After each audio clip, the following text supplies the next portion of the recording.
الحمدللہ اس نے حفظ قرآن مکمل کیا. اللہ تعالیٰ اس سعادت کو بے انتہا قبول فرمائے. پروگرام 12:30 بجے مکمل کرنا ہے. کوئی لمبی تقریریں وغیرہ نہیں. طالب علم کا ختم قرآن ہوگا اور دعا ہوگی. اس سے پہلے مفتی عبدالواجد صاحب دعوت برکاتہ تکمیل حفظ کے ان پروگرامات کا یہ اس سال کا تیسرا پروگرام منعقد ہوا ہے. 2 پروگراموں میں آپ نہیں تھے، آج موجود ہیں، تو ہم نے سوچا آپ سے بھی استفادہ کریں. انشاءاللہ چند منٹ مفتی صاحب بھی ایک اظہار خیال فرمائیں.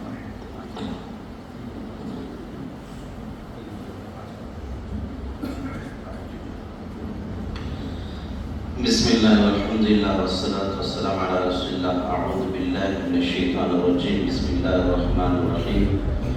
لو انزلنا هذا القرآن على جبل لرأيته خاشعا متصدعا من خشية الله إلى آخر الآية. وقال النبي صلى الله عليه وسلم خيركم من تعلم القرآن وعلمه. مجھ سے پہلے میرے رفیق، ہمارے دوست اور ایک مخلص اور محسن دوست مولانا معز الدین صاحب، جو کہ ماشاءاللہ ہمارے شہر لاتون کی عزیز درسگاہ کے مدرس اور باصلاحیت اور باصالحیت مدرس ہیں ماشاءاللہ.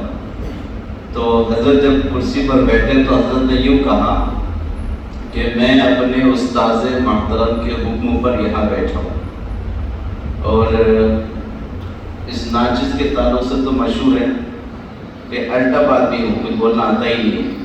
تو میں نے مفتی صاحب سے کہا کہ میرا کیوں امتحان لے رہے ہیں آپ؟ تو کہا کہ میرا حکم ہے بیٹھو. تو مولانا معز صاحب فرماتے کہ میرے استاد محترم الحمدللہ میں بھی خوش نصیب ہوں کہ بھائی ہونے کے ساتھ ساتھ حضرت مفتی عبدالخالق صاحب میرے بھی استاد محترم ہیں، مفتی عبدالماجد صاحب بھی استاد محترم ہیں.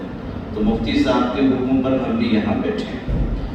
حقیقت یہی ہے پیارے بچوں، اور ہم اپنے مخاطب اس وقت بچوں کو بناتے ہیں، بڑوں کو ہم کیا مخاطب بنائیں گے؟ بڑے تو ہماری اصلاح تربیت فرمائیں گے. پیارے بچوں، دنیا کی تمام چیزوں میں اگر کوئی معظم اور متبرک کوئی اگر چیز ہے، قرآن اور قرآن والے. اس سے بڑی کوئی چیز ہے ہی نہیں، کوئی چیز بڑی نہیں ہے. اور ظاہر سی بات ہے کہ اللہ کی ذات بڑی، اللہ کی صفات بڑی. مکتب میں مدرسے میں ہم لوگ جب ایمان مجمل پڑھتے ہیں تو آمنت باللہ کما هو باسمائہ وصفاتہ وقبلت جمیع احکامہ. اس وقت تصور ہونا چاہیے کہ میں اللہ پر ایمان لایا جیسے کہ اپنے نام اور صفتوں کے ساتھ ہے، اور میں نے اس کے تمام احکامات کو ایکسپٹ کر لیا، قبول کیا. تو اللہ کے جملہ احکامات یہ وحی مطلوع کے اندر بھی موجود ہے، جس کی تفصیل وحی غیر مطلوع میں موجود ہے. کہ تلاوت کی جانے والی وحی قرآن مجید ہے، اور ایک وحی وہ ہے جس کی تلاوت تو نہیں کی جاتی، جس پر عمل ہوتا ہے، وہ احادیث نبی صلی اللہ علیہ وسلم. تو دنیا میں سب سے پیارا شخص کون ہے؟ وہ دیکھیے، آپ صلی اللہ علیہ وسلم نے حدیث میں فرمایا خیرکم من تعلم القرآن وعلمہ، کہ تم میں سب سے بہترین. پتہ چلا کہ گاڑی والے بہترین نہیں ہیں، بنگلے والے بہترین نہیں ہیں، کھیتی باڑی والے بہترین نہیں ہیں، عہدوں پر جو بیٹھے ہوئے وہ بہترین نہیں ہیں، نہ سیاسی، نہ سماجی، نہ فلاحی، نہ روپے پیسے والے، بینک بیلنس والے، بڑے بڑے بنگلے والے، سونے چاندی سنبھالنے والے، کوئی بہترین نہیں ہے. یہ سب کچھ ختم ہو جائے گا. باقی رہنے والی ذات اللہ کی ذات ہے اور اللہ کا کلام ہے. اور یقیناً اب میں اور آپ اللہ کے نزدیک جو معظم ہے وہ اس نسبت کی بنیاد پر. کون سی نسبت؟ قرآن کی نسبت پر. آپ دیکھیے اس کی حفاظت کا وعدہ جہاں اللہ تعالیٰ نے کہا کہ اِنَّا نَحْنُ نَزَّلْنَا الذِّكْرَ وَإِنَّا لَهُ لَحَافِظُونَ. اس قرآن مجید کو ہم ہی نے نازل کیا ہے اور اس کا حفاظت کا ذمہ ہمارا ہے.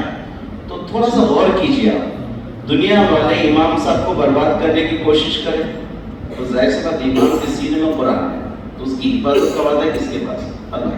تو قرآن اور قرآن سے نسبت جن چیزوں کی ہے یا جن لوگوں کی ہے ان سب کی حفاظت کا ذمہ بھی کس کا ہے؟ اللہ کا ہے۔ تو اللہ کے ذمے میں ہم آ جاتے ہیں۔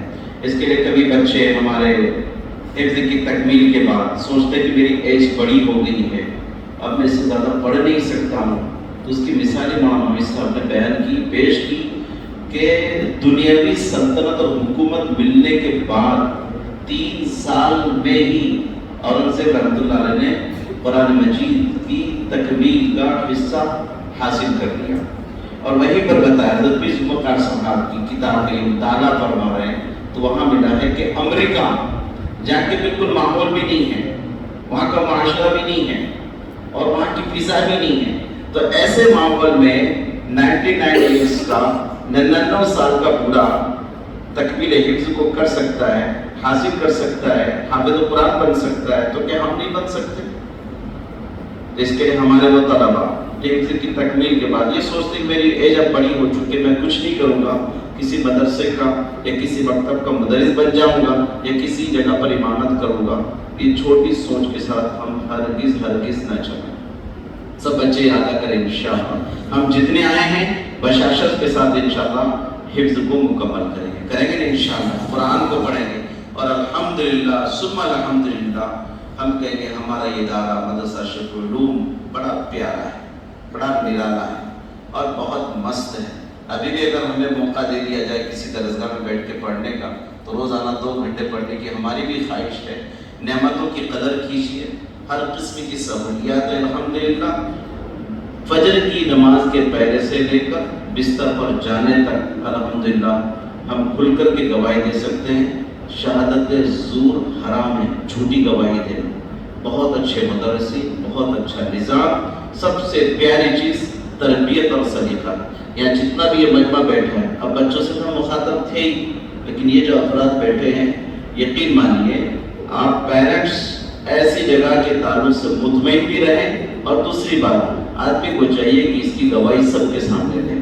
اتنا سلیقہ مندی کا جو نظام ہے آپ کو واقعتاً نہیں ملے گا جو مدارس کے ذریعے سے ملتا ہے۔ بچوں کی تربیت، ان کی صحت پر، ان کے کھانے پر، پھر مدرسین کو ڈانٹ ڈپٹ، پھر مدرسین کا سن لینا، اور یہ جو ہے نا الحب فی اللہ والبغض فی اللہ، یہ کہنا سنانا سب اللہ کے لیے ہوتا ہے۔